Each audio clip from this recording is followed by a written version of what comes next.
საათი და 30 წუთია საქართველოში. Თქვენ უყურებთ იმედის დღეს. მე ნანიკო ვარ ხაზარაძე. მე ნიკოლოზ სულუკიძე გახლავარ. მე კი თორნიკე ვარ კვერენჩხილაძე. დღეს თქვენ იმედის დღის ეთერში ნახავთ.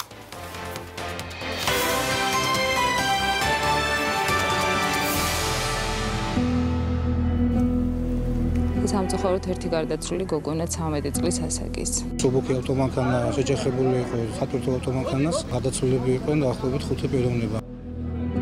176 დაღუპული და 2450 დაშავებული ადამიანი. 2018 წლის პირველ 3 თვეში მთელ საქართველოში. ავტომობილის და ხეშუა მოყვა ნათია. და ადგილზე გარდაგვეცვალა ნათია და თამრიკო 3 საათში დაგვეღუყა. ტროტუართან ვიდექი, როდესაც ჩემთვის აბსოლუტურად მოულოდნელად უკრინდან დამარტყა გვერდულად მანქანამ. მოძრაობა წესების გარეშე, დაუხაზავი ქუჩები, კანონდამრღვევი მძღოლები და ქვეითები. რამდენად უსაფრთხოა საქართველოს გზებზე გადაადგილება. დაახლოებით 20% ავტოსაგზაო შემთხვევების წერია დაუდგენელი მიზეზით, ან როგორ შეიძლება ვებრძოლოთ ავტოსაგზაო შემთხვევებს, თუ არ ვიცით რა არის გამომწვევი მიზეზები და ვიტყვით რომ დაუდგენელია. რისკ ფაქტორი ავტოსაგზაო შემთხვევების გამომწვევ მიზეზებსა და საგანგაშო სტატისტიკაზე.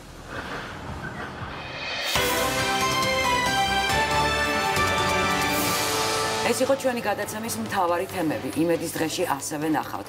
10 წლის შემდეგ რატი ამაღლობელის ახალი წიგნი გამოდის. ანგელარიუმი კრებულია, რომელიც პოეტის დღემდე უცნობ ლექსებს აერთიანებს. რას გეგმავს ჰერალდიკის საბჭო 26 მაისს საქართველოს დამოუკიდებლობის აღდგენიდან 100 წლის იუბილესთან დაკავშირებით.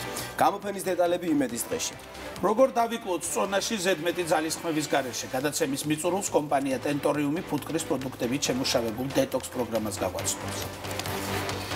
კიდევ ერთხელ მოგესალმებით, ეს იმედის დღეა, დღეს სამშაბათია. ალბათ ყველა დამეთანხმებით, რომ ბოლო პერიოდში საქართველოში საგრძნობლად მოიმატა ავტოსაგზაო შემთხვევებმა. ფაქტიურად ჩვენ დღეს ვერ ვიწყებთ ისევ, რომ მორიგი კატასტროფის შესახებ არ გავიგოთ. სწორედ ამ თემით დაინტერესდა დღეს თიკო ფეიქრიშვილი, რომელსაც მინდა მოვუხმო სტუდიაში და მივესალმო თიკო, გამარჯობა, მოგესალმები. გამარჯობა. ძალიან მძიმე თემა აგირჩევიათ. ნამდვილად ნიკო, ეს დავიწყეთ ჩვენ ამ თემაზე მუშაობა, მართლა დღე არ გავიდოდა, რომ კიდევ ახალი და ახალი შემთხვევა არ დამეტებდა. მე შეგახსენებთ კიდევ გუშინდელ ამბავს, როდესაც თბილისის ერთ-ერთ უბანში ზებრაზე მიმავალი სკოლის მე-11 კლასის მოსწავლეს გოგონას დაეჯახა ავტომანქანა და ის მრავლობითი ჭრილობებით არის საავადმყოფოში გადაყვანილი. ის როდესაც ქვეითს ეჯახება ზებრაზე არაერთი შემთხვევა არის თბილისში და არა მარტო თბილისში და ამით მგონი ეს ქვეყანა ლიდერობს, ისევე როგორც წლების განმავლობაში ევროპის ქვეყნებს შორის ერთ-ერთი ლიდერი არის საქართველო გზებზე სიკვდილიანობის მხრივ და 600 აღემატება ეს რიცხვი ყოველწლიურად. მოდით ნახოთ რეპორტაჟი რა არის ამის გამომწვევი მიზეზი და რატომ ვერ ეშველა ვერასოდეს უკვე ბოლო წლების განმავლობაში გზებს და ასეთ მაღალ სიკვდილიანობას გზებზე.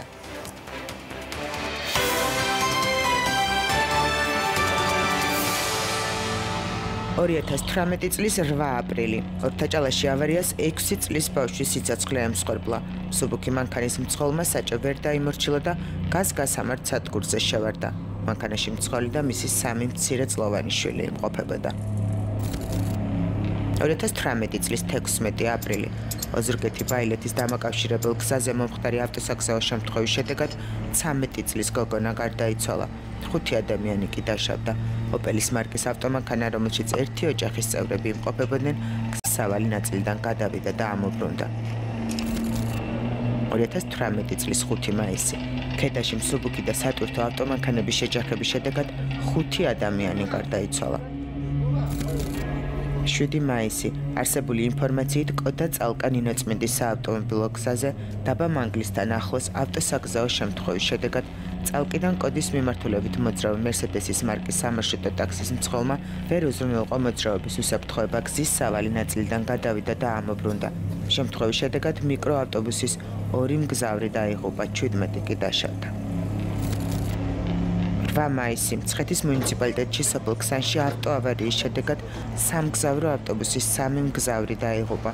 ავტობუსის მძღოლმა საჭე ვერ დაიმორჩილა და გზის სავალი ნაწილიდან გადავიდა. ერთ-ერთი გარდაცვლილი მცირეწლოვანია. აქ ჩამოთვლილი არც ერთი ფაქტი არ ასახულა შინაგან საქმეთა სამინისტროს სტატისტიკაში, სადაც ამ დროისთვის მხოლოდ პირველი კვარტლის მონაცემებია ხელმისაწვდომი, შედეგი კი საგანგაშო. 2018 წლის მარტის ჩათვლით ავტოსაგზაო შემთხვევის დროს მთელი საქართველოს მასშტაბით 107 ადამიანია დაღუპული, 1986 კი დაშავებული. იმის გათვალისწინებით, რომ მაისის თვეში ადამიანების დაღუპვის გახშირებული შემთხვევები აღირიცხა, შესაძლოა უახლესი პერიოდის სტატისტიკა უფრო საგანგაშო აღმოჩნდეს. მხოლოდ ბოლო შაბათ-კვირას მსხვერპლით დასრულდა 3 ავტოსაგზაო შემთხვევა საქართველოს სხვადასხვა რეგიონში. 19 მაისს სურეკში, როდესაც მცირე ზომის სატვირთო მანქანა ჯერ ქვეითად მოსიარულე, შემდეგ კი სატვირთო მანქანა შეეჯახა. მომხდარის შედეგად 2 ადამიანი დაიღუპა, 2 კი დაშავდა. 18 მაისს სოფელ ახალი ხურვალეთის საავტომობილო გზაზე მომხდარ ავტოსაგზაო შემთხვევასთან შიდა ქართლის პოლიციის დეპარტამენტის ერედვის რაიონული სამმართველოს პირველი განყოფილების უფროსი ქვეითად მოსიარულე 23 წლის ახალგაზრდას დაეჯახა, რომელიც ადგილზევე გარდაიცვალა. მსხვერპლით დასრულდა ქვეითთან შეჯახება 18 მაისს თბილისში, ფეიქრების ქუჩაზე. შუახნის მამაკაც სატვირთო ავტომანქანა დაეჯახა. 2018 წელი გამოირჩევა მატების ტენდენციით. ეს ყველაფერი არის გამოწვეული, არის სტატისტიკაში, ანუ ჩაშლილად, რომ სიჩქარის გადაჭარბების ფაქტებით არის ყველაზე მეტი საგზაო სატრანსპორტო შემთხვევები გამოწვეული. ანუ როგორც ვიცით, დღევანდელ პერიოდში ჩვეულებრივად სიჩქარის გადაჭარბებაზე შეგიძლია დაარღვიო რამდენჯერაც გინდა და ჩვეულებრივ ვიხდი და ქულის ჩამოკლება არ ხდება. ჩვენ კი პირიქით ვეუბნებით, რომ ეს როგორც სხვა უცხოეთში აპრობირებული მეთოდია საერთაშორისო პრაქტიკით, იგივე გაითვალისწინოს საქართველომაც და შესაბამისად ქულების ჩამოკლება მოხდეს ვიდეო ჯარიმების შესაბამისად. ამ შემთხვევაში უფრო მეტი კარგი შედეგი გვექნება საგზაო საფრთხის კუთხით. შინაგან საქმეთა სამინისტროში აცხადებენ, რომ წინა წელთან შედარებით სტატისტიკა მნიშვნელოვნად შეცვლილი არ არის. ავტოსაგზაო შემთხვევის ძირითადი გამომწვევი მიზეზი კი მანევრირების წესის დარღვევაა. ჩვენ მოვახდინეთ 2017 წლის განმავლობაში მთლიანი წლის მაჩვენებლის თბილისში მომხდარი ავტოსატრანსპორტო შემთხვევების იმ შემთხვევების ანალიზი, რომელსაც მოყვა სხეულის დაზიანება ან გარდაცვალება და მთელი ამ სატრანსპორტო შემთხვევების 53% განპირობებული იყო მანევრირების წესების დარღვევით, დაახლოებით 20%-მდე განპირობებული იყო სიჩქარის გადაჭარბებით და დაახლოებით 30%-მდე განპირობებული იყო საგზაო ნიშნის ან საგზაო მონიშნის დაუმორჩილებლობით. მხოლოდ მთელი ასეთი ტიპის შეჯახებების 15% შემთხვევაში აღინიშნებოდა მძღოლის ალკოჰოლური თრობის ქვეშ ყოფნის მდგომარეობა. გასული წლის ივნისში ავტოტრანსპორტის მართვის მქონე პირებისთვის ქულათა სისტემა ამოქმედდა. შინაგან საქმეთა სამინისტრო და არასამთავრობო ორგანიზაციები იმედოვნებდნენ, რომ ავარიების რიცხვი და შესაბამისად მსხვერპლი გზებზე საკანონმდებლო ცვლილებების შედეგად შემცირდებოდა, თუმცა ძირეული ცვლილებები ქულათა სისტემას ჯერ არ მოყოლია. ქულათა სისტემა ვრცელდება მხოლოდ იმ შემთხვევაში, როდესაც საბატონო პოლიცია ადგილზე აჯარიმებს სამართალ მძღოლს, რომელსაც დაარღვია საგზაო მოძრაობის წესები. ვიდეო ჯარიმებზე მისი გავრცელება არ ხორციელდება. ამასთან, მაგალითად, მიმდინარე წლის 4 თვეში 422,000 დაახლოებით 422,000 ქულის შემცირების ფაქტი დაფიქსირდა. ანუ ეს არის ძალიან დიდი მაჩვენებელი, 422,000 ჯერ ჩამოაკლდა სხვადასხვა რაოდენობის მძღოლს, ანუ სხვადასხვა მძღოლს ქულა, თუმცა მხოლოდ 3 ფაქტია, როდესაც განულდა ქულების რაოდენობა. ანუ ერთმნიშვნელოვნად შეგვიძლია ვთქვათ, რომ ქულათა სისტემა უნდა გადავიდეს განვითარების ახალ ეტაპზე და ჩვენი რეფორმის დღის წესრიგში ეს დაგეგმილი გვაქვს. მოვიფიქროთ დაბალანსებული მექანიზმი, რომლითაც ვიდეო სამეთვალყურეო სისტემით მოხდება ასევე ქულების სამართალდაღობის დაფიქსირებასთან ერთად მოხდება ასევე ქულების დაკლება. ავტოსაგზაო შემთხვევების მაღალი მაჩვენებელი ევროპის მთლიან სტატისტიკაში ნათლად ჩანს. სახელმწიფო აუდიტის სამსახურის საგზაო უსაფრთხოების ეფექტიანობაზე 2017 წლის ანგარიში მიუთითებს, რომ საქართველო ავარიების შედეგად სიკვდილიანობის მაღალი მაჩვენებლით 40 ქვეყანას შორის პირველ ადგილს იკავებს, სადაც 1 მილიონ მოსახლეზე 164 ავტოავარია დასრულდა ლეტალური შედეგით, როდესაც იგივე რაოდენობის მოსახლეზე შვედეთში გარდაცვლილთა რაოდენობამ 27 შეადგინა. საგანგაშო მაჩვენებელია გასულ 2017 წელსაც. რეგისტრირებული საგზაო სატრანსპორტო შემთხვევების საერთო რაოდენობა ერთ წელიწადში 6079 იყო, რის შედეგადაც 517 მოქალაქე დაიღუპა, მათ შორის 34 არასრულწლოვანი. დაღუპულთა შორის 129 ქვეითი იყო. აი ეს გახლავთ ავტობუსის გაჩერება, ნიშანი არსებობს. ახლა ეს ნიშანი ცოტა აქეთ უნდა იყოს მართალია, ეგ იქით არის, მაგრამ გადასასვლელის ნიშანი აშკარაა. გადასასვლელი და გადასასვლელიდან გაზომველი მაქვს ზუსტად 8 მეტრში. აქ ვალდებულია გაიაროს 40 კმ/სთ, ხო? წარმოიდგინეთ, ესე იგი 8 მეტრში ეჯახება 140 ტროტუარს. ესე იგი აქ 100 კმ გადააჭარბა, ხო? ზუსტად 8 მეტრში შემოვარდა ეს ადამიანი ბოლის დროს ტროტუარზე. დაეჯახა ნათიას და თამრიკოს. აქედან მე ეს ავტომობილი ეჯახება, აი ხეხლა მოჭრილი ხეჩას რა. აი ამ მოჭრილი ხეს და ავტომობილის და ხეს შუა მოყვა ნათია. და ადგილზე გარდაგვეცვალა ნათია და თამრიკო, მიახლოებით კიდე დამატებით 20 მეტრა გადაისროლა. და იქ ერთი ბოძი მილი გადის, დიდი მილზე დაეცა და შიგნეულობა სულთლიანად დაემტრო დარტყმისგანაც და ამ დაცემისგანაც. და 2 საათის განმავლობაში გონზე იყო და 3 საათში დაგვეღუპა. ტროტუარზე ფეხით მიმავალი 2 მეგობარი გადაჭარბებული სიჩქარით მოძრავი ავტომანქანის მსხვერპლი თბილისის ზღვის მიმდებარედ გასული წლის აგვისტოში გახდა. დაზრალებული ოჯახის ინფორმაციით მძღოლი ავტოტრანსპორტის მართვისთვის დაჯარიმებული არაერთხელ იყო. დაჯარიმებული მართვის მოწმობის უქონლობის გამო მანქანის მართვას. ერთხელ თვალიც. და ვიცით რა არის პრობლემა? ესეთ ადამიანს რო აჯარიმებ, შემდეგ კიდე გხდება, კიდე აჯარიმებ. საპატრულო პოლიციას ცოტა მეტი ყურადღება უნდა გამოეჩინა რა. აუდიტის სამსახური 2017 წლის ანგარიშში აღწერს სიჩქარის გავლენას შეჯახების შედეგზე და აღნიშნავს, რომ 30 კმ/სთ მოძრავ ავტომობილთან შეჯახებისას ადამიანთა უმრავლესობა გადარჩება. 50 კმ/სთ მოძრავი ავტომანქანის შეჯახებისას კი ადამიანების უმრავლესობა იღუპება.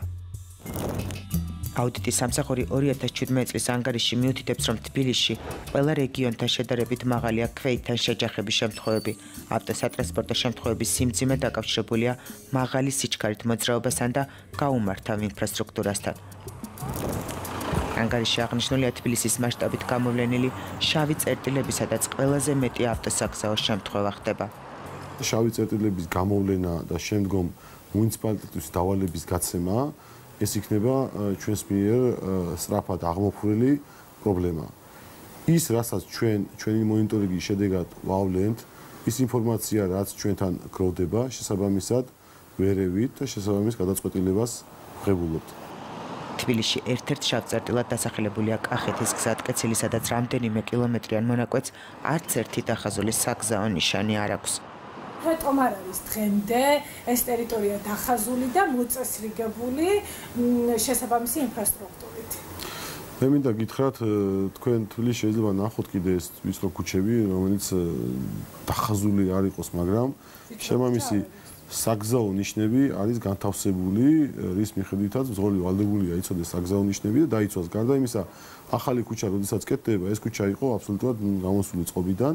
აღნიშნული ქუჩა გაკეთდა, დასასრულებელია რაღაც გარკვეული მონაკვეთები, დასრულდება თუ არა, ჩვენ მაშინვე კი ლილოს გზა, თქვენ თუ დააკვირდებით, დაიწყეს გაკეთება ლოჭინის ხიდებიდან აქეთ დასავლეთის მხარეს და გარკვეული მონაკვეთი არის დასასრულებელი. დასრულებისთანავე ჩვენ დავხაზავთ აღნიშნულ ქუჩას. ქვეითებისთვის საბედისწერო გზას აღმაშენებლის ხეივანი წარმოადგენს, სადაც 3 გადასასვლელი ხიდის გარდა ქვეითებისთვის ინფრასტრუქტურა მოწყობილი არ არის. ავტოსატრანსპორტო შემთხვევების მაღალი რაოდენობით გამოირჩევა დიდუბეც.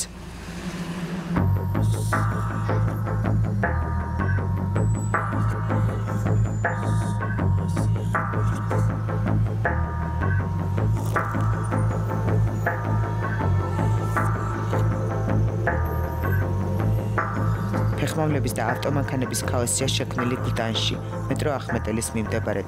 ამ მონაკვეთზე ყოველ წუთს როგორც ქვეითი, ისე ავტომანქანის მძღოლი საგზაო მოძრაობის წესებს არღვევს.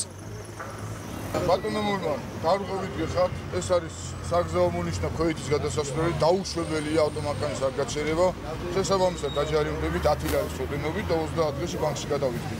ეხლა დაგუქეთ ავტომანქანა და ჩვენ წინ გააჩერეთ იპატის შემოვა. კარგი, ეხლა გაიყვანეთ.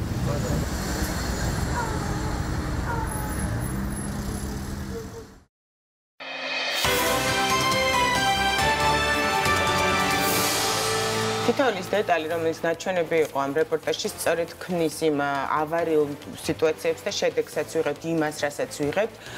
სანამ ჩვენ თითოეულ ჩვენთაგანს არ გაგვიჯდება, რომ ძალიან წესიერები უნდა ვიყოთ, ზებრაზე უნდა დავთმოთ, ძალიან ნელა უნდა ვიაროთ, სიმთვრალეზე საერთოდ ლაპარაკიც არ არის. არ უნდა დავიჯდეთ, მანამდე აუცილებლად კანონმა უნდა იმოქმედოს, იმიტომ რომ ყველა ადამიანი არც ერთ ქვეყანაში არ იბადება წესიერი და არ იცავს თვითონ კანონს თუ ამას არ აფერხებს.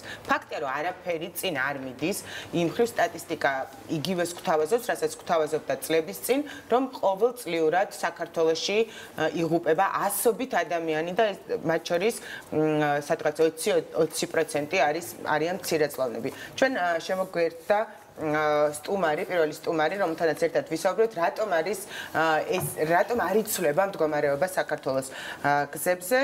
ჩვენი სტუმარი არის არასამთავრობო ორგანიზაცია ტრანსპორტის საკითხებზე მომუშავე პლატფორმის ჰაბ ჯორჯიას აღმასრულებელი დირექტორი ვასილ ორუშაძე.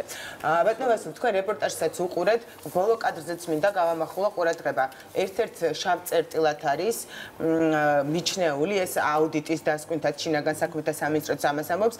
როდესაც კახეთიდან შემოდიხარ თბილისში. ეს არის სადღაც 3-4 ზოლიანი მოძრაობა, ბოლოს იქ დახაზული არავის გვინახავს შესაბამისად აღარ გვახსოვს რამდენი ზოლიანია. არც ორმაგი ღერძულა ხაზია, საერთოდ არანაირი დახაზვა არსებობს და სწორედ აქ ხდება პროცენტულად ყველაზე მეტი ავტოსაგზაო შემთხვევა თბილისში.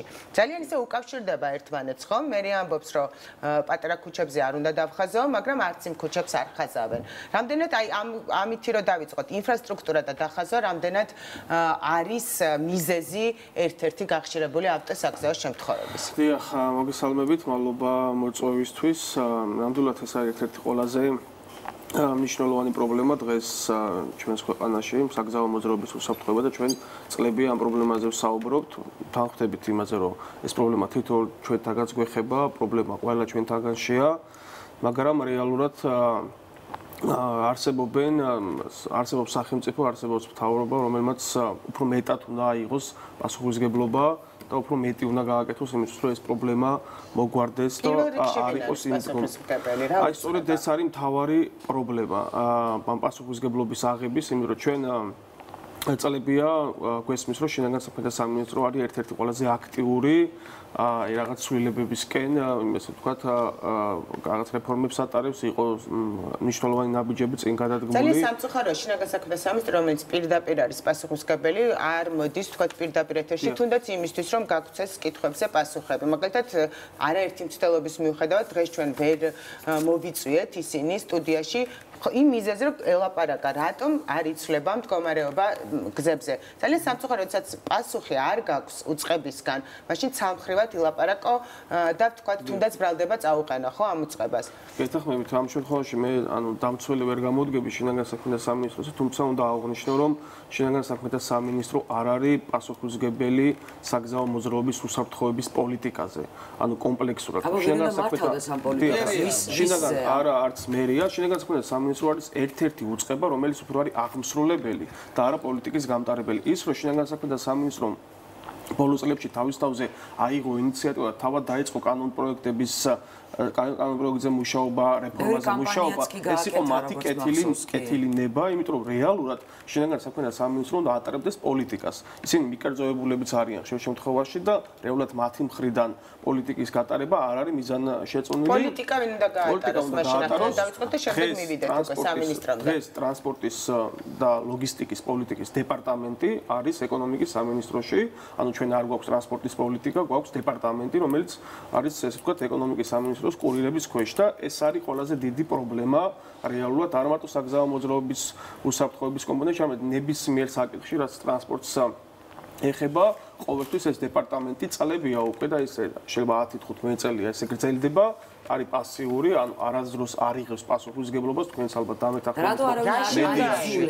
ეს უკვე უნდა აიძულოს იმ ადამიანებმა, ვინც ზოგადად პოლიტიკას განსაზღვრავს ქვეყანაში. ეს არის პრემიერ-მინისტრი და ის ადამიანები, ვისაც შეუძლია რომ სტრუქტურული რეფორმები გაატარო ყოველ დღე ჩვენ ვაჩვენებთ ჩვენი არხი და ყველა არხი ამდენ უბედურ შემთხვევას, ხო?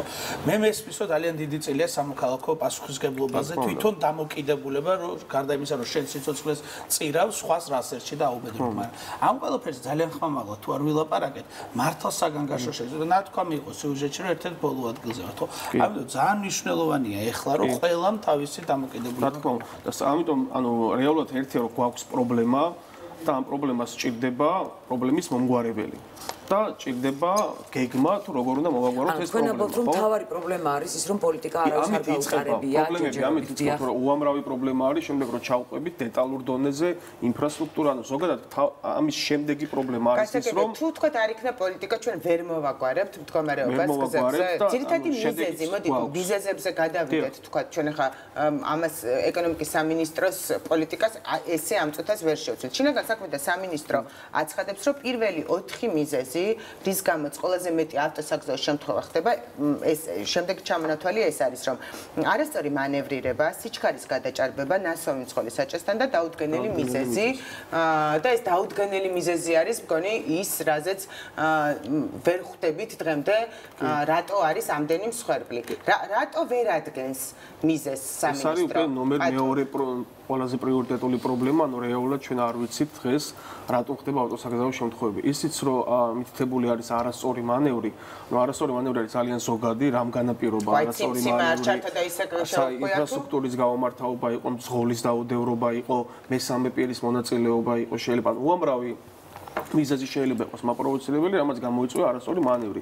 ის რო არის მითითებული ნასვამ მდგომარეობაში მყოფი მძღოლი, ესეც არ არის გამომწვევი მიზეზი, შეიძლება მძღოლი იყო ნასვამ მდგომარეობაში, რაც არის დანაშაული, მაგრამ ავტოსაგზაო შემთხვევის პროვოცირება საერთოდ სხვა რამე მოახდინა. ასევე დაუდგენელი მიზეზი, ანუ რეალურად დღეს შინაგან საქმეთა სამინისტრო, როცა ხდება ავტოსაგზაო შემთხვევა, ეძებს დამნაშავეს.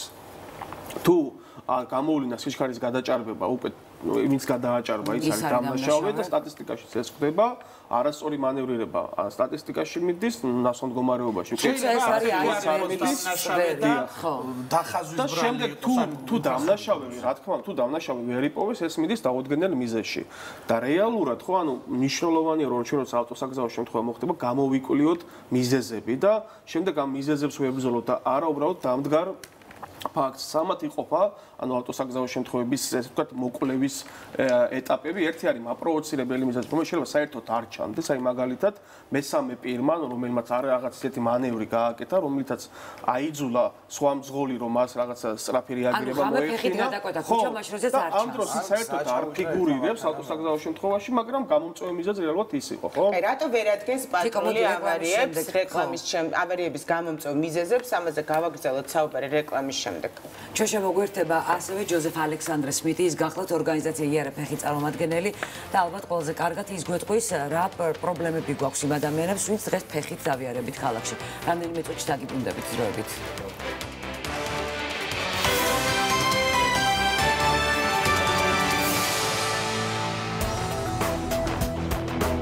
უსაფრთხოა თუ არა ფეხით მოსიარულეთათვის გადაადგილება ქუჩებში და სად ირღვევა ქვეით დაუფლებები.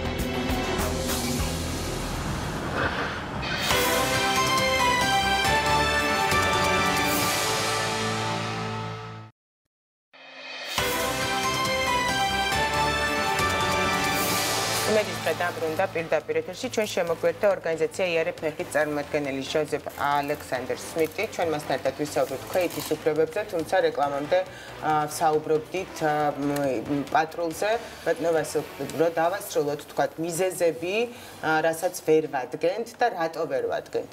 ხა ვერ ვადგენთ, იმიტომ რომ დღეს ფაქტიურად მე-19 საუკუნის მეთოდოლოგიით ახდენს საპატრონო პოლიცია გამოკვლევას ავტოსაგზაო შემთხვევების. გამოკვლევასაც ვერ დავარქმევთ, ამას უბრალოდ როგორც აღნიშნეთ, დამნაშავის პოვნა არის მთავარი ამოცანა და შემდეგ უკვე წყდება ანუ რეალური გამოკვლევა თუ რატომ მოხდა ავტოსაგზაო შემთხვევა. თუმცა დღეს უკვე არსებობს რატო წყდება ისინი თავად იღებენ ამ გადაწყვეტილებას პოლიციელები? არა, ანუ რეალურად თავარი არის ოქმი შედგეს და ამ ოქმში დადგინდეს რა იყო ავტოსაგზაო შემთხვევის გამომწვევი მიზეზი. ნუ თუ მძღოლმა სიჩქარის გადააჭარბა მარტივია იქ მიუთითებელო. სიჩქარის გადაჭარბება შეიძლება იყოს სიჩქარის გადაჭარბება, რამაც დამატებითად კიდევ უფრო ანუ შედეგებზე უფრო დიდი გავლენა, მაგრამ გამომწვევი საერთოდ შეიძლება აი კლიმატური პირობები, ინფრასტრუქტურის გამომართავება ძალიან ხშირად ინფრასტრუქტურის გამომართავება რამდენად ხშირად ხდება ხოლმე? არ არსებობს. და მეტიც, ანუ როცა საუბარი არის აი ტექ დათვალიერებას დავნერგავთ და შემცირდება ავტოსაგზაო შემთხვევები, სტატისტიკას რო ჩავხედავთ, 2000 ტექნიკური გამომართავების გამო 6 შემთხვევა იყო დაფიქსირებული 2016-ში და 7 შემთხვევა 2017-ში. ანუ ფაქტიურად, ანუ ტექნიკურად ესე გამოდის. თორე რა თქმა უნდა არა ხდება ყოველწლიურად 650-მდე ადამიანის სიკვდილის მიზეზი და 1000-ობით დასახელებული ადამიანების ერთია, როდესაც გარდაიცვალა, მაგრამ მეორეა, რომელსაც სამუდამოდ ეწლს მიეჯაჭვება ადამიანი და 186 შემთხვევა. სამ თვეში. ერთ-ერთი სიუჟეტი იყო თქვენს ეთერში, წინა საახალწლო პერიოდში, ზუსტად მახსოვს, სადაც ანუ იყო საუბარი ლანჩხუთის მონაკვეთზე, მოხდა 12 ავტოსაგზაო შემთხვევა, მხოლოდ დილის 6 საათიდან 8 საათამდე და იქ თვითმხილველი ყვება თუ რეალურად რა მოხდა. ამბობს, რომ სანიაგვრე სისტემა, რომელიც გზის გასწვრივ გადის, იყო გაუმართავი, ნალექის მოსვლის შემდეგ წყლის ეს ვთქვათ ნაკადი გადმოიდინებოდა გზისავალ ნაწილზე და შემდეგ ტემპერატურა დაეცა, მოიყინა, ამას დაემატა ტექნიკურად გამომართავი ავტომობილები, გაცვეთილი საბურავები და გაიმართა ჩვეულებრივი სასაკლაო და ამ დროს ხო ანუ აი ამ ვიდეო რეპორტაჟიდან შეიძლება და ანალიზის გაკეთება თუ რა იყო გამოწვევი მიზეზი, მაგრამ სტატისტიკას რო ჩავხედოთ, რეალურად იქ იქნება არასწორი მანევრი ან გადაჭარბებული სიჩქარე, ანუ არც კი უღრმავდებიან და ეს არ არის პოლიციელის და პატრულის ესე პოლიტიკის ამბავი. ესეც არის ვიღაცამ შექმნას უნდა ეს პოლიტიკა. განვაგრძოთ საუბარი იარფეხით ორგანიზაცია ყველა ვიცით საკმაოდ პოპულარული არის და გასაგებია რომ ების უფლებებზე ვისაუბრებ თქვენთან. ძალიან ხშირად ხა თუნდაც ბოლო კადრებს თუ შეხედეთ ჩვენს რეპორტაჟში გდანში იყო ის გადაღებული, როდესაც ადამიანები რასის სწრაფით გადადიან ამ ცალმხრივ მოძრაობაზე ახმეტელის მეტროსთან. სრული ქაოსია როგორც მძღოლების, ისე ფეხით მოსიარულეებისაც. როგორ გონიათ ფეხით ქვეითებისთვისაც მნიშვნელოვანია პასუხისმგებლობა და განათლება, რომ არ შეიძლება ეს სიარული, იმიტომ რომ პირველ რიგში თვითონ ზარალდებიან. თუ ცალსახად ეს მძღოლების ბრალია. ცით რა არის, პირველ რიგში დიდი მადლობა რომ მომიწვიეთ ეს ძალიან მნიშვნელოვან თემაზე სასაუბროთ. ერთ დავამატებ უბრალოდ ვასოს ნათქვამს. ჩვენც მოვითხოვეთ იარფეხითმა მოვითხოვეთ ეს ინფორმაცია მიმდინარე წლის მონაწილეებთან დაკავშირებით თბილისის შემთხვევაში და ჩვენ დავადგინეთ ის რომ გავაანალიზეთ ეს ინფორმაცია და როგორც იყო ნათქვამი თქვენს სიუჟეტში, რომ ნასვამ მდგომარეობაში საჭესთან ჯდომის გაწეული შემთხვევები შეგნებლად შემცირდა ამასობაში რატო ეს სანქციებმა ანუ ჯარიმა მიმოქმედა ამ შემთხვევაში შემცირდა თუ გაანალიზეთ შეიძლება პასუხი გქონდეთ სხვა გავაანალიზეთ ოღონდ დაუდგენელი მიზეზების გამო შედეგად მომხდარი ავტოსაგზაო შემთხვევების მაჩვენებელი გაიზარდა 200%-ით. 200%-ით, 200 მეტი თუ სწორად მახსოვს დღეს სათაშორის ვკითხულობდი ამ მანგარიშს და მაშინ ცოტა მეცნიერება, როდესაც თბილისის მუნიციპალიტეტის სატრანსპორტო საქალაქო სამსახურის უფროსი გამოდის და ამბობს, რომ ჩვენ გვაქვს ინფორმაცია, ჩვენ გვაქვს მონაცემები და შესაბამისად ვიღებულობთ გადაწყვეტილებებს, ასე მართლა არ არის და ამდენი დაუდგენელი შემთხვევაა ჩვენს ქალაქში. რა არის ამის მიზეზი, როგორ გქონიათ ამ დაუდგენელი შემთხვევებს? რატო გაიზარდა ეს დაუდგენელი შემთხვევები? ანუ რა შეიცვალა თუნდაც ჩარშანდელისგან განსხვავებით? მაგას ვერ გეტყვით, სამწუხაროდ არ ვიცი როგორ აგროვებენ ამ მონაცემებს, მაგრამ ზუსტად ვიცი რომ მაგალითად ჩვენ ყველამ ვიცით რომ არის ამ ქალაქში შავი წერტილები, ეგრეთ შავი წერტილი, მათ შორის ყველაზე საშინელი არის კახეთის გზატკეცილი, რომელიც არ არის დახაზული, აი ეს მთელი ამ კილომეტრიანი მონაკვეთი. ფაქტობრივად ჩვენ ვერ დავაგენთ, ზუსტად სად აქვს ადგილი ავტოსაგზაო შემთხვევების უმეტესობა და სად არის შეიძლება შეიძლება ლოჭინ შეიძლება მინუსი იყოს, შეიძლება სხვაგან იყოს გაზრობასთან საკმაოდ დიდი მონაკვეთია. კიდევ ერთი მონაკვეთი არის საკმაოდ ისეთი შავი წერტილი, ეს არის აღმაშენებლის ხეივანი, როდესაც არის ცალმხრივი მოძრაობა და არის 3 გადასასვლელი ხიდი. ჩვენ მოდით ვთქვათ ეს და ვაღიარეთ რომ ეს გადასასვლელი ხიდები საერთოდ არ ვიცი მე მართლა არ მინახავს რაღაც ევროპულ ქვეყნებში, მაგრამ ის რომ ქვეითს მხოლოდ დაუტოვო სასეირნოდ გადასასვლელი ხიდი, ესეთ დისკომფორტი შეუქმნა, ნამდვილად არ არის ეს თანამედროვე მიდგომა. და სწორედ ქვეითებთან შეჯახება ხდება, იმიტომ რომ ადამიანს არ შეუძლია კილომეტრი გაიაროს, მერე გადაიაროს 200 კიბე და გადავიდეს მეორე მხარეს. აი ქვეითების რადგან თქვენ მათ უფლებებს იძლევთ. როდესაც ხომ არ დაგისვიათ საკითხი, თუნდაც აღმაშენებლის ხეივნის შემთხვევაში, რომ ერთი შუქნიშანი მაინც დააყენონ იქ, რომ თქვათ კონდეს საშუალება ქვეითს გადაჭრას ეს მონაკვეთი. უყურეთ, ეს ჩვენ არ აქვს საუბარი მხოლოდ ამ კონკრეტულ ადგილზე, მთლიანად ქალაქის მაგრამ იქ არც ერთი შუქნიშანი არ არის და შავი წერტილია. არ არის შუქნიშანი. ჩვენ სხვადასხვა ორგანიზაციაში ამ საფეხმავლო ხიდებს არ ვეძახით, ქანდარას ვეძახით, ქანდარას გავს უფრო ვიდრე, ანუ არაადამიანური რამ არის ეს. პეკინზე ვიღაცის სახშია შესული ბაჟაზე რო გადიხარ, აი პირდაპირ რო გადაწოდო ხელი. აი უყურეთ, რაზე არის ორიენტირებული ჩვენი ქალაქის სატრანსპორტო პოლიტიკა, მანქანის შეუფერხება სწრაფად გადაგილებაზე და მაშინ როდესაც ევროპაში, სხვა ქვეყნებში, არ მხოლოდ ევროპაში, აზიის სხვადასხვა ქალაქებში პოლიტიკა არის პირიქით, ანუ შეზღუდული ავტოტრანსპორტის სწრაფი მოძრაობა. დიახ, სიჩქარეები არის შეზღუდული, ქვეითი არის იარაღულად უფრო მაღალ საფეხურზე დაყენებული და პირიქით მიდიან იმაზე, რომ შეიზღუდოს მანქანების სიჩქარეები, განსაკუთრებით ბაღაბაღებთან, სკოლებთან, მჭიდრო დასახლებულ პუნქტებთან. ერთამეს გეტყვით ახლა, როგორ წარმოგიდგენიათ ევროპის ერთ-ერთ ქალაქში გადაადგილება 30 კმ/სთ-ზე ზემოთ აკრძალულია კანონით იგზალება. წარმოგიდგენიათ თბილისში რომ დავაწესოთ კანონით რომ 30 კმ სიჩქარეზე ზემოთ არავინ არ არის. ეს არ არის ქუჩები არის სადაც 30 არის ქალაქები და ცენტრალური ადგილები, სადაც ბევრი ბავშვი მოზარდი მოძრაობს. იქ არის კანონით გათვალისწინებული 30 კმ/სთ-ში. ეს წარმოგიდგენიათ ჩვენ ქალაქში, სადაც ყველა ისე დავდივართ როგორც გვინდა. იქ გადავდივართ სადაც გვინდა. მე ფიქრობ რომ აღსრულება არის ძალიან მნიშვნელოვანი. ურთულესი საკითხი არის გეთანხმებით, მაგრამ ძალიან მნიშვნელოვანია და ინფრასტრუქტურის არის ძალიან მნიშვნელოვანი. ანუ როდესაც ვსაუბრობთ სიჩქარეების შეზღუდვაზე, ხო?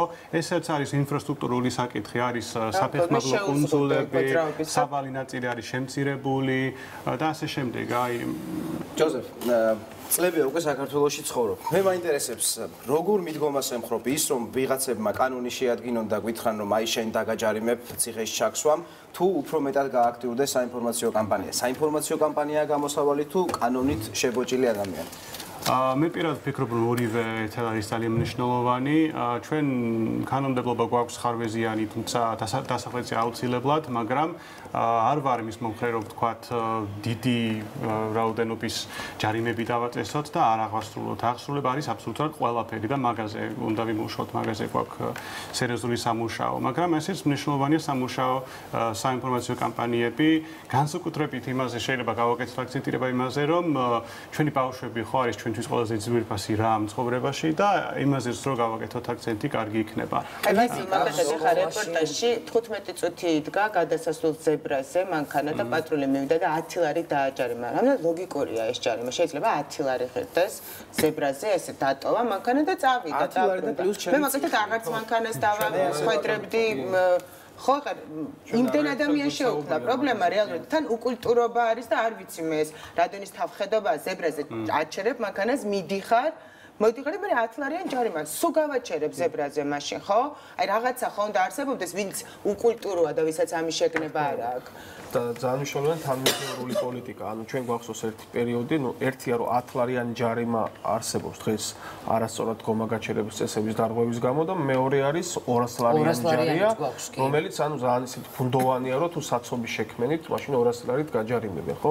ერთი პერიოდი ჩვენ განსაკუთრებით დაიწყო ძალიან ინტენსიურად, აგრესიულად, ანუ ყველა მეორე მძღოლის დაჯარიმება 200 ლარით, რასაც რა თქმა უნდა პროტესტი მოყვა, იმიტომ დისბალანსურია, ხო, დარღვეული ან 10 ლარიანი ჯარიმა და უცებ 200 ლარიანი. მაშინა ჩვენ მიმართეთ, რომ 10 ლარიანი იყო არაადეკვატური, შესაძლებელი იყო, რომ გაზრდილიყო ან 30-დან 50 ლარამდე და 50 ლარი უკვე ეხლა ითვალისწინებს ისეთ ადგილას გაჩერებას. ფსიქოლოგიურადაც ითვლება, რომ თითქოს ანუ არაფერი არ არის, ხო, ისევე როგორც ქულები, ბატონო, მე პარკინგში ვიხდით, ხო, დღეს უკვე რაღაც რადგან დრო მინდა რომ გვერყოს. აი, მაგ დავამატებ, აი ძალიან მოკლედ თუმცა აღნიშნეთ, რომ ძალიან რთულია აღსრულება. აღსრულება კი. ანუ იყო რთული, თუმცა დღეს უკვე აღარ არის რთული, უმარტივესია და უმარტივესია დავადგინოთ ავტოსაგზაო შემთხვევების გამოწვევი მიზეზებიც. ამის შესაძლებლობას გვაძლევს თანამედროვე ტექნოლოგია. ვიდეო კამერები, ფოტოფიქსატორები უკვე თანამედროვე მეოთხე თაობის არის, რომ საერთოდ საპატრულო პოლიცია შეიძლება აღარ საჭირო და თავარია ყველგან იყოს განთავსებული და ნებისმიერ დარღვევას აფიქსირებენ ნებისმიერ ფორმატში და ნებისმიერი ავტომობილის და ნებისმიერი ვთქვათ მძღოლის და აი ერთ წინადადებით დავამატებ მეორე შემთხვევაში სტატისტიკა ანუ დღეს უკვე არსებობს ტექნოლოგია 3D სკანერებს ეძახიან როცა ავტოსაგზაო შემთხვევა მოხდება აი ეს ამ ტექნოლოგიას უბრალოდ გაატარებენ და აღდგენა ხდება ვირტუალურად რა მოხდა და შემდეგ უკვე ანალიტიკოსები ანუ ჩვენ არა გვაქვს რა თქმა უნდა მაგრამ ამ მეთოდებზე უნდა გადავიდეთ და არა ფანქრით და რაღაც სახაზავით რეპლიკის სახით ვიტყვი და დასვი კითხვა არა ხართ ქართველი არ ბრძანდებით იცით როგორი კანონმორჩილები არიან ევროპელები ზოგადად და როგორ არის მათი კანონები ბერლინის ინციდენტს მოყვებით თქვენ რეკლამის დროს გიამბეთ ბერლინში ყუდამი არის მათი ცენტრალური ქუჩა სადაც ნასვამმა მძღოლმა გაიტანა ქალბატონი რომელიც გარდაიცვალა ახლა დაფიქრდა იქაური კანონმდებლები ეს დანაშაული არ ითვალისწინებდა უღადო პატიმრობას შექმნეს პრეცედენტული საქმე ეს ადამიანი სახალხოდ დასაჯეს მას მიუსაჯეს უღადო პატიმრობა მხოლოდ იმისთვის რომ მეტი არავის არასოდეს გერმანიაში არ მოსვლოდა აზრად რომ ნასვამ მდგომარეობაში და მართონ საჭე აი ამას თუ ემხრობით თქვენ ეს არის კანონის სიმკაცე რომელზეც თორნიკემ დასვა კითხვა და არა ჯერჯერობით ამაღლება ჩვენი სამოქალაქო არ ვიცი აქტივობის ჩვენთან მაინც მოვუათ აზრად აი ამას არ ემხრობით ძირითადად არ ვფიქრობ რომ ესეთი პრაქტიკა არის რაღაც გენეტიკა ქართულ გენეტიკაში და არ მგონია მე ვფიქრობ რომ ხალხს შეუძლია ისწავლა როგორი არონ წესიარა როგორ დადიან არის უამრავი ადამიანი რომელიც როგორ ვისწავლოთ კი ბატონო მაგრამ ამაში არის აუცილებლად აღსრულება არის ძალიან მნიშვნელოვანი კეთახმებით ვემხრობი უფრო კაცრი მე პირადად ეხა ორგანიზაციის სახით არ ვსაუბრობ მე პირადად ვემყრობი მკაცრი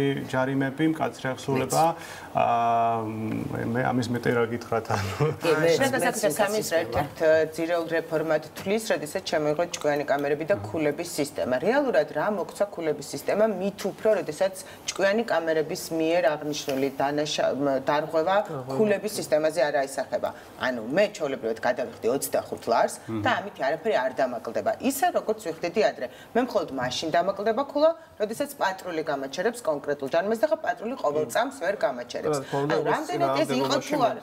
ხო, ეს არის თუ არა რეფორმა და რეალურად უნდა ველოდოთ თუ არა ამ შედეგს.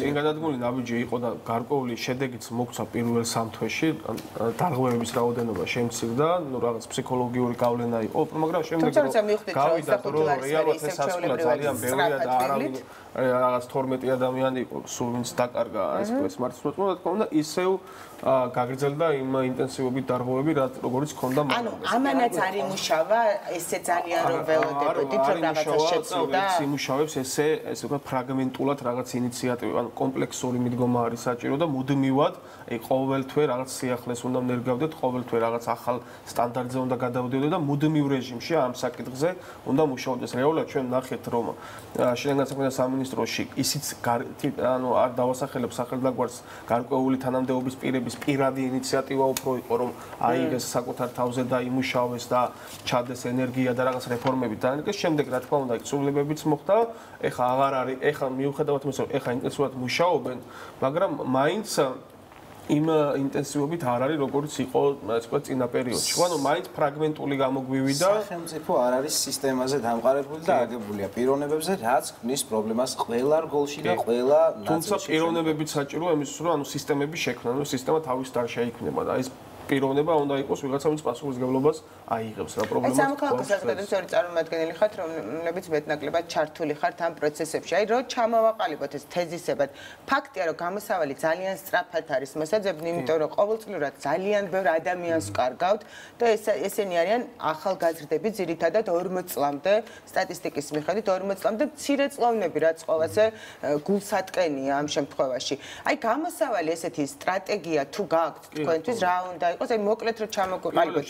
როგორ შეიძლება სიკვდილიანობა შევამციროთ გზებზე პირველ რიგში. ამ შემთხვევაში ფრაგმენტულად ვერაფერს ვერ შევსვით. სტრუქტურული რეფორმა გულისხმობს შემდეგს, ამ დღეს როცა ვახსენე, რომ ტრანსპორტის პოლიტიკის დეპარტამენტი არის ეკონომიკის სამინისტროში, ეკონომიკის მინისტრს დღეს ექვემდებარება 52 მიმართულება სააგენტოს დეპარტამენტის და სხვადასხვა უწყების სახით. ანუ ენერგეტიკა, რადი განვითარება, ანუ ვერ განსაზღვროს პოლიტიკას და მისთვის არის მეათასე ხარისხოვანი. მინისტრი იყოს ეფექტიანი ტრანსპორტის პოლიტიკაში. ანუ რაღაც უნდა შევცვალოთ, ოპტიმალური არის ინფრასტრუქტურის სამინისტრო გვაქვს, რომელიც მეტნაკლებად კავშირში არის ტრანსპორტის პოლიტიკასთან.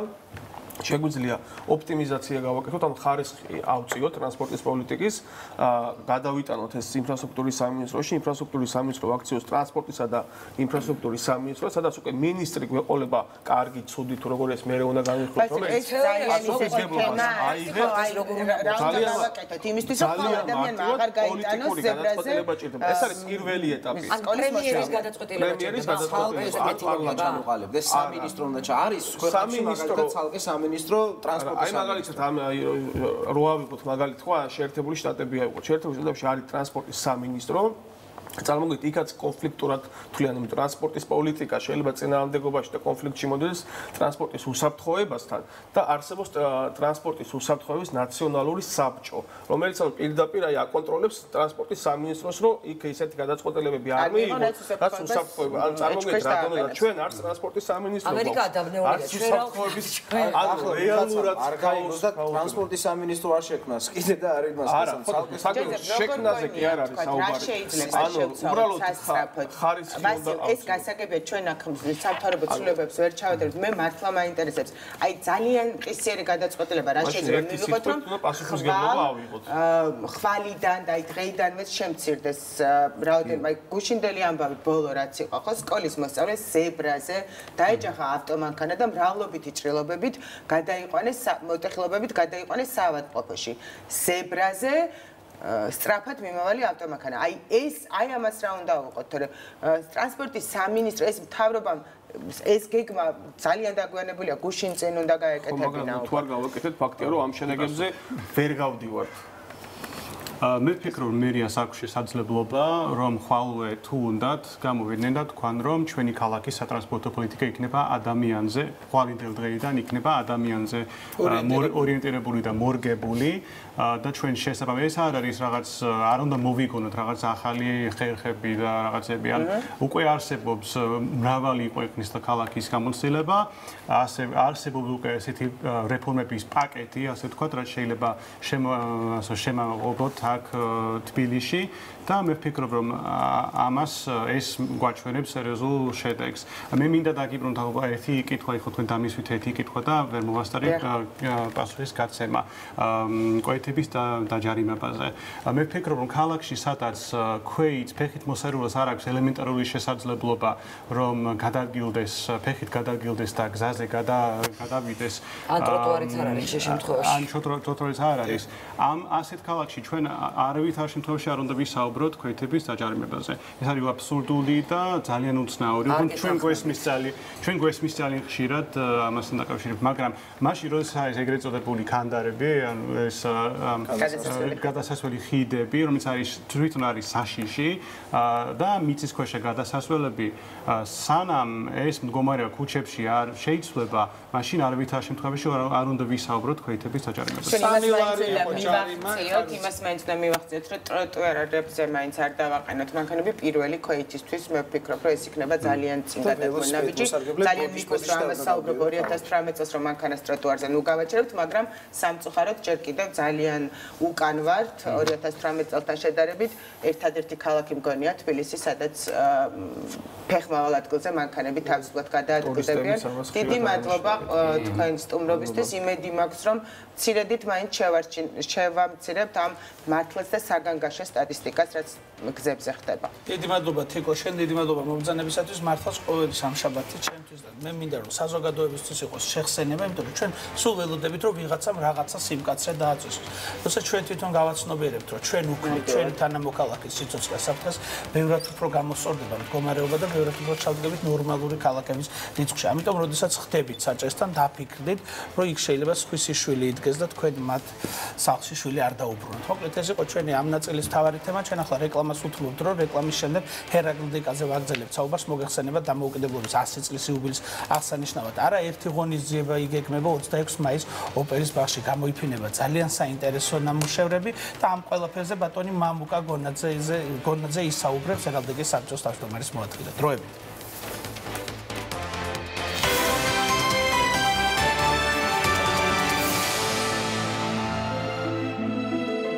100 წელი საქართველოს დამოუკიდებლობის აღდგენიდან, როგორ იცვლებოდა სახელმწიფოს სიმბოლიკები და როგორ ემზადება 26 მაისისთვის ჰერალდიკის საბჭო.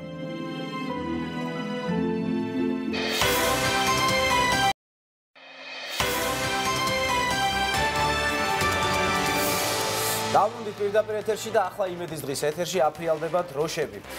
2018 წლის 26 მაისს უნდა ვიზეიმოთ დამოუკიდებლობის აღდგენიდან 100 წლის იუბილე, სახელმწიფო სიმბოლოები მთელი ამ 100 წლის განმავლობაში იცვლებოდა თუ როგორ იცვლებოდა, ამას ახლა მარიკა ბაკურაძისგან შევიტყობთ დროშების, გერბების ევოლუცია. მარიკა გისმენთ. დიახ, მიმოვიხილოთ სახელმწიფო დროშები და სიმბოლიკები და ვინაიდან აღნიშნავთ სწორედ დამოუკიდებლობის 100 წელიწადს, პირველ რიგში გავიხსენოთ 1918 წელი. ზუსტად აი ეს პირველი სიმბოლიკა, ეს არის ჩვენი გერბი და დროშა, ის ძველი შინდისფერი დროშა და წმინდა გიორგი, რომლითაც საქართველო ზუსტად 100 წლის წინ პირველად დაფიქსირდა როგორც დამოუკიდებელი საქართველო. მაგრამ აუცილებლად უნდა ვნახოთ გაცილებით ძველი დროის რუკა, ეს არის 1329 წელი. როდესაც საზღვაო რუკა შეადგინა ერთ-ერთმა მოგზაურმა და აი თქვენ მაღლა კუთხეში ხედავთ საქართველოს დროშას, ამით სწორედ საქართველო დაფიქსირდა მსოფლიო რუკაზე და ხედავთ ალბათ იმასაც, რომ ზუსტად არის ისეთი ხუთჯვრიანი დროშა, რომელიც ახლა ჩვენს დღესდღეობით გვაქვს. საინტერესოა ის, რომ ბოლო 10 წლის განმავლობაში, ახლა უკვე გულისხმობ ბოლო 10 წელს ჩვენს დროში, მიმდინარეობდა მუშაობა ყველა რაიონის, ყველა მუნიციპალური ცენტრის საკუთრივ თავის გერბზე და რუკაზე. პრინციპი არის ასეთი, რომ ჯერ პირველად იქნებოდა გერბი და შემდეგ იქ დატანილი სიმბოლიკები უკვე გადადიოდა რუკაზე. შევარჩიე რამდენიმე რეგიონი და მოდით ახლა ერთად გავშიფროთ თუ რას ნიშნავს თითოეული სიმბოლიკა და პირველი ვნახოთ ბორჯომი. ბორჯომი ძალიან მარტივი გამოსაცნობია ალბათ, აქ არის ნაძვები, აქ არის ირემი, როგორც დაცული ტერიტორიები ბორჯომის და რა თქმა უნდა ეს შადრევანი არის ბორჯომის მინერალური წყლის სიმბოლო.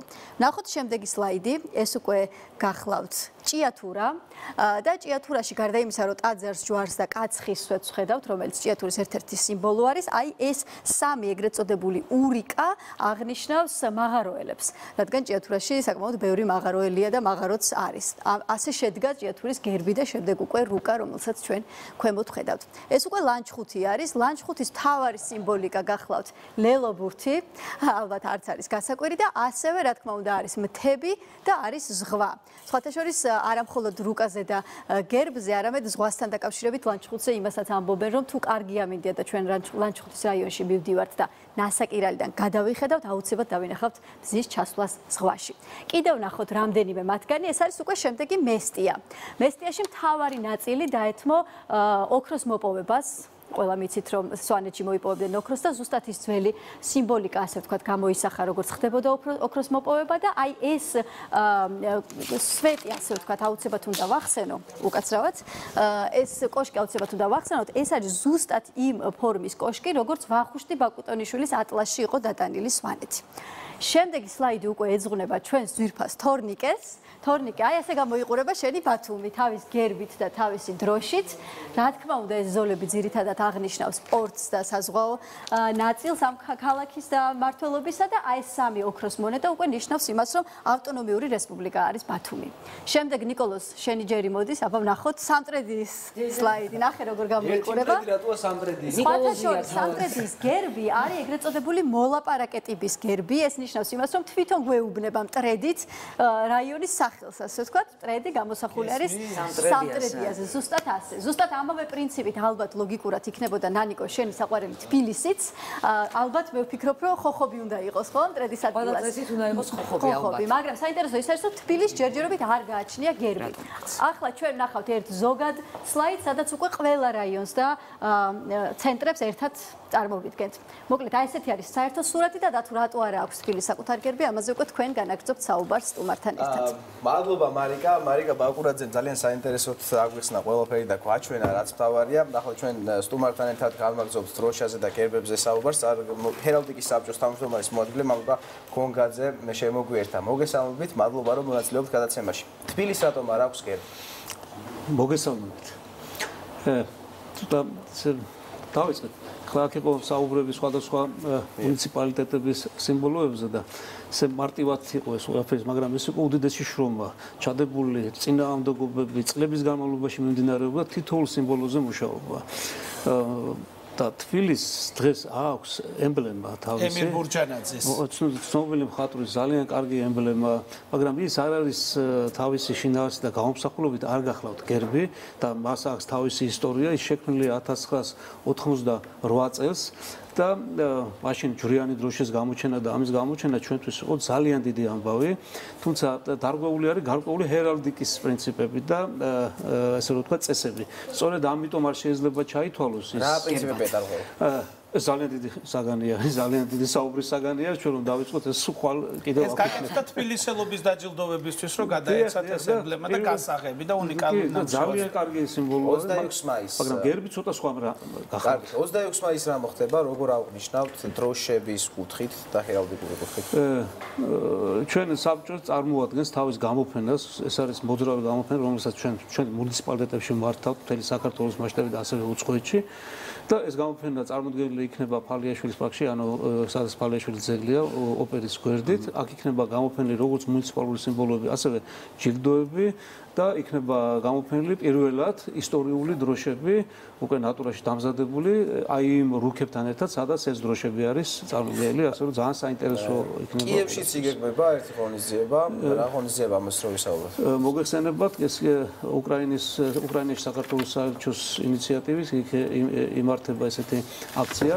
100 წელი არის გასული იმ შემდეგ არა მარტო საქართველოს დამოუკიდებლობის გამოცხადებიდან ხელმეორედ, არამედ როდესაც უკრაინამ ცნო საქართველოს დამოუკიდებლობა, იქიდანაც 100 წელი გასული და აი ამასთან დაკავშირებით იმართება ეს ჩვენი გამოფენა, სადაც წარმოდგენილი იქნება როგორც პირველი რესპუბლიკის სიმბოლოები, ასევე დღევანდელი და მთელი ეს განვითარება, როგორ ხდებოდა, თქვა 90 წელს მოხდა აი ამ სიმბოლოების აღდგენა,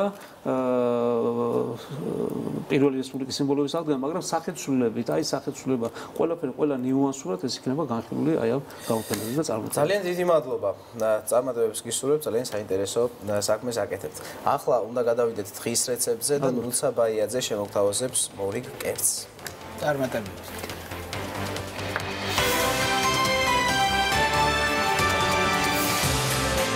რუბრიკის სპონსორია ახალი ნაყინი ცოცხალი ხილით. პირველად საქართველოში, მხოლოდ ბარამბოსგან. ცხვრის ხორცის ბუღლამა იდეალურია მათთვის, ვისაც განსაკუთრებული, განსხვავებული და ნოყიერი კერძები იზიდავს.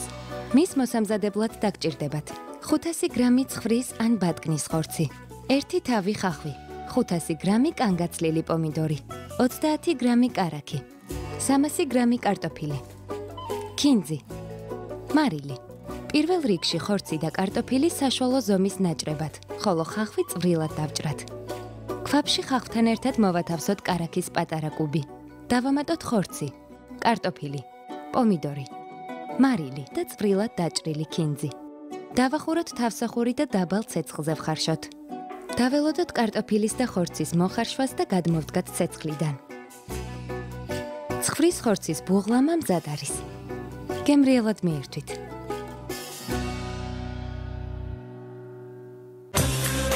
რუბრიკის სპონსორია ახალი ნაყინი ცოცხალი ხილით. პირველად საქართველოში, მხოლოდ ბარამბოსგან.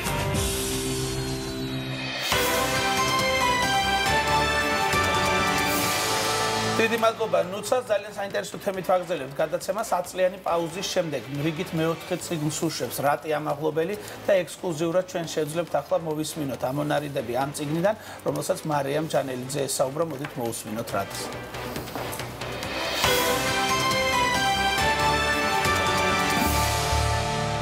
ოდესღაც ბაღი ხეივანით ახლა ნანგრევი კედლები ქვები სადღაც კვალი ნამინანქრევი ტყედაბურული ხავსიანი ქვის ჟადრევანი რაღაცნაირად ყოველთვის წიგნის გამოსვლა გულისხმობს ორ რამეს ჩემთვის ერთი რომ ეს ლექსები არ დაიკარგება სადღაც იქნება ვიღაცას მაინც ექნება შენახული და მეორე რომ ისი აღარ წერო როგორც ამ წიგნში წერდი რომ გამოდის წიგნი რაღაცნაირად თავისუფლები სტილისგან, ფორმისგან, იმ ეპოქისგან, ენისგან, რა ვიცი, უამრავი რამისგან.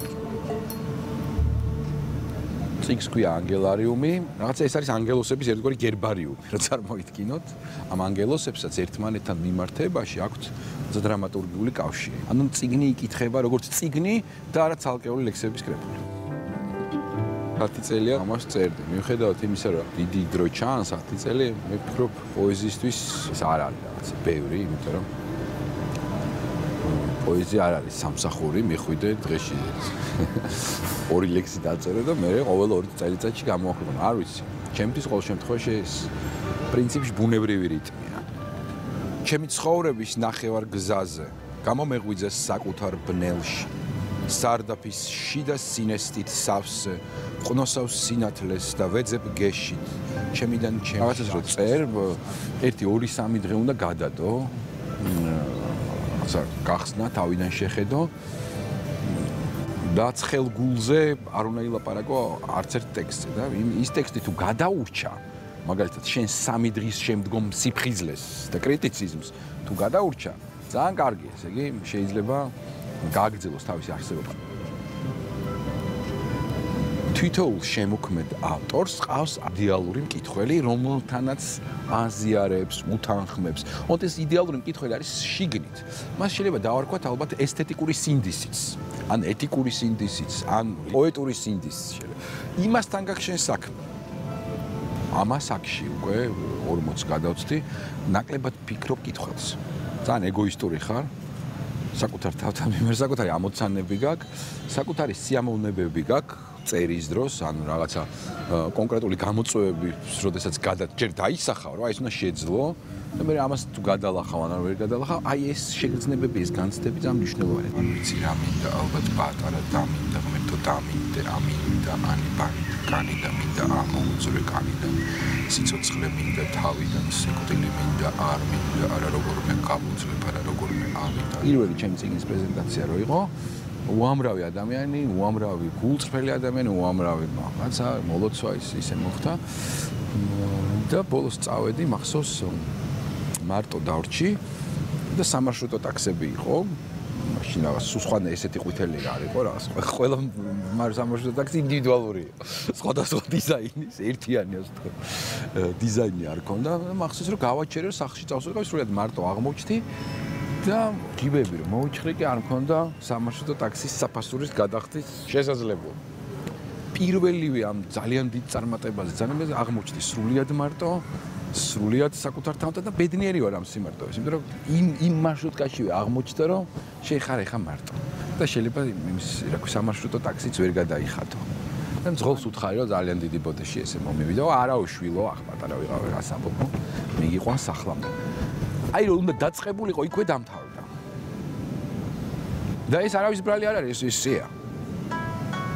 შენ თუ ვიღაცას გაახარებ და შენ თუ ვიღაც შენი ლექსი მოეწონება და კომპლიმენტს გეტყვის, ეს არ უნდა გადააბა რაღაცა ტიპის პოპულარულობას და რაღაც ტიპის სისულელეებს. ეს არ არსებობს. მოეწონა და მორჩა. თუ მოეწონა ისიც.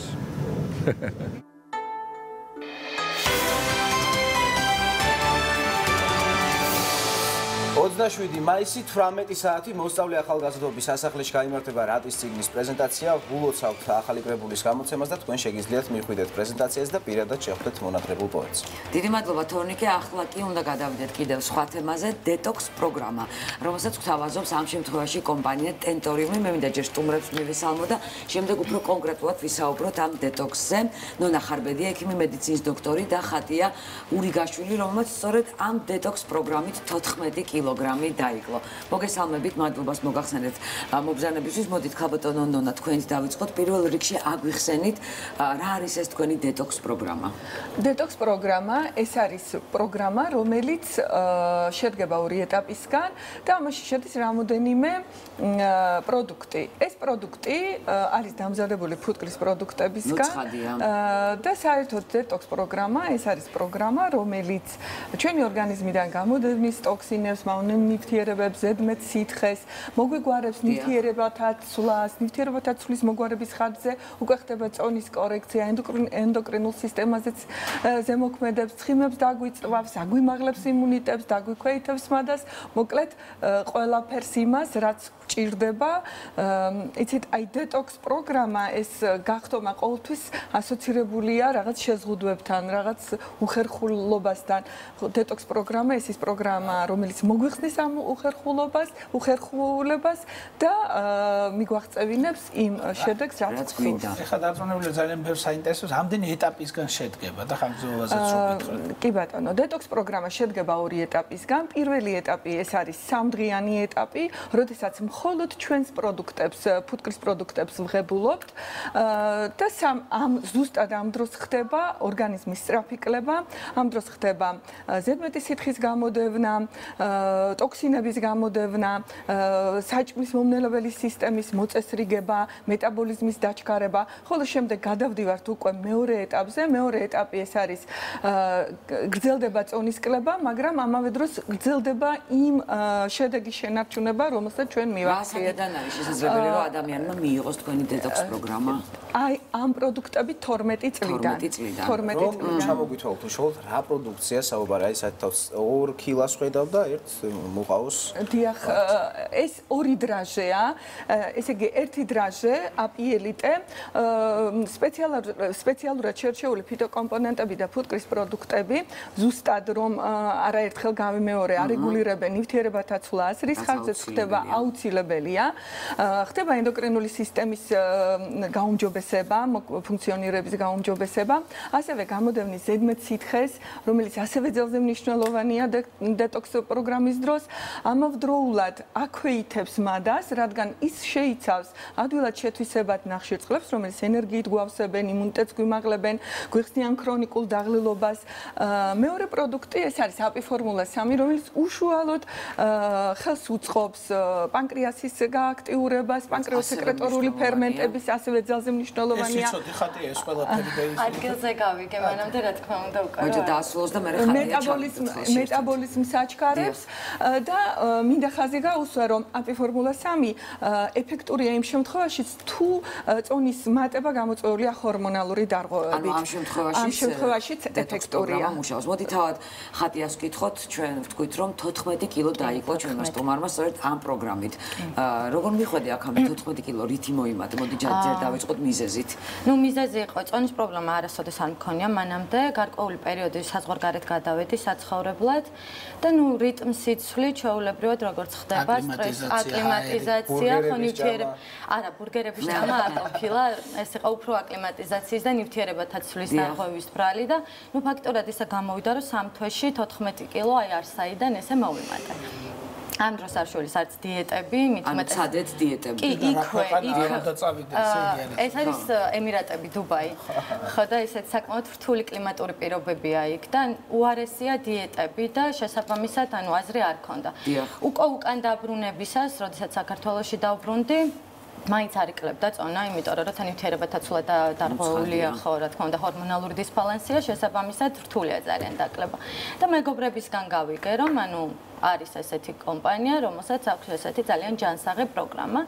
რამოდენიმე თვეში დავიკელი რეალურად, ეტაპობრივად, არაერთ თვეში. ანუ მხოლოდ დეტოქს პროგრამას იღებ და პლუს რაღაცა დიეტას იცავთ, თუ მხოლოდ დამოკიდებულია ზონა. თავიდან იყო დეტოქს პროგრამა, შემდგომ უკვე ჯანსაღი კვების რაციონი, რა თქმა უნდა, არის აუცილებელი იმისათვის, რომ გრძელვადიანი ეფექტი გქონდეს და ნუ უკვე ცხოვრების სტილი უნდა იყოს ეს. მე მაყურებელს მინდა მიმართო, თქვენ ახლა ხედავთ ტელეფონის ნომერს, თქვენ შეგიძლიათ დარეკოთ და ნებისმიერი კონსულტაცია გაიაროთ, სწორედ აი ამ დეტოქს პროგრამასთან დაკავშირებით გაიგოთ მაღაზიებისა მდებარეობს მისამართი და ასე შემდეგ 2192322. მოკლედ დეტოქს პროგრამა აღმოჩნდა თქვენთვის გადარჩენა, ხო? კი, ნამდვილად იყო ხსნა და თავდაჯერებულობის, ასე რომ ვთქვათ, ერთგვარი ძალიან მნიშვნელოვანი. რამდენი ხანია ეს დაიკელი? უკვე დიდი ხანია, მაგრამ ამ ეტაპზე კიდევ 2 კილოს დაკლება მინდა შესაბამისად ვაგრძელებ მიღებას. ანუ შენარჩუნება, ანუ მარტივია გაცილებით შენარჩუნება თუ შენარჩუნება უფრო მარტივია, მით უმეტეს თუ საზოგადო შენარჩუნება უფრო რთულია და თუ რაციონით უწყობ ხელს უკვე აღარ არის შენარჩუნება რთული. სხვათა შორის ჩვენი დეტოქს პროგრამა იმითაც არის გამორჩეული, რომ აი გვიყალიბებს სწორი კვების კულტურას. ანუ ჩვენ თანდათან როცა გამოვდივართ აი სამდღიანი შიმშილობიდან გადავდივართ ნელ-ნელა. დიახ, უფრო ულუფას ანახევრებ. მოცულობაც ხო ამ მცირდება, თან ჩქარდება თვითონ საკვების მონელება, ნივთიერებათა მეტაბოლიზმის ჩქარდება და ნუ უკვე იმდენს ვეღარ ჭამ, უფრო მალე ნაყრდები, ენერგიით ხარ სავსე, კარგ ხასიათზე ხარ, იმუნიტეტიც მოწესრიგებული გაქვს, თმების, ფრჩხილებით, რაც ძალზე მნიშვნელოვანია, იმიტომ რომ ცხოვრების ხალისი, რაც ყველაზე მნიშვნელოვანია, რომ 12 წელი ახსენეთ, 12 წლიდან, ხო, 12 წლიდან შეიძლება მიღება. არ ჭირდება ექიმის კონსულტაცია. არა, არ ჭირდება ერთადერთი უკუჩვენება, ეს არის დიახ, 12 წლიდან აი თუ აპიელიტეს ჩავთავთ, მაგრამ ერთი წლიდან შეგვიძლია აპი ფორმულა და აპიხიტეს მიღება. აპიხიტი ეს დაბალმოლეკულური ქიტოზანია, რომელიც აი ზუსტად კანქვეშა ცხიმზე ზუსტად ეს მოქმედებს და ცელულიტის შემთხვევაში, იმიტომ რომ ხდება, რომ ცოტა გვაქვს კილოგრამები დასაკლები, მაგრამ გვაქვს პრობლემა ცელულიტის. აი ამ დროს დიახ, შველის, აი ზუსტადაც რომ ცელულიტსაც შველის. ნუ ნათელი მაგალითი გვიზის ხატია, დიდი მადლობა მოგზაურობისთვის. წარმატება მინდა გისურვოთ კიდე კილოგრამების დაკლება და ყველა იმ ადამიანს, ვისაც სურს, რომ დაემშვიდობოს ზედმეტ კალორიებს, ზედმეტ კილოგრამებს კი იცით რა უნდა ქნათ. მე მგონი დავასრულეთ გადაცემა. დიდი მადლობა თქვენთვის. ჩვენი გადაცემა დასრულებულია. გისურვებთ წარმატებებს. შევხვდებით უკვე მე ზეგ 2 საათს დაიწყება ქრონიკა მომავალ შეხვედრამდე. ჩვენ კი ხვალამდე გემშვიდობებით. კარგად ზამდებოდეთ ნახვამდის.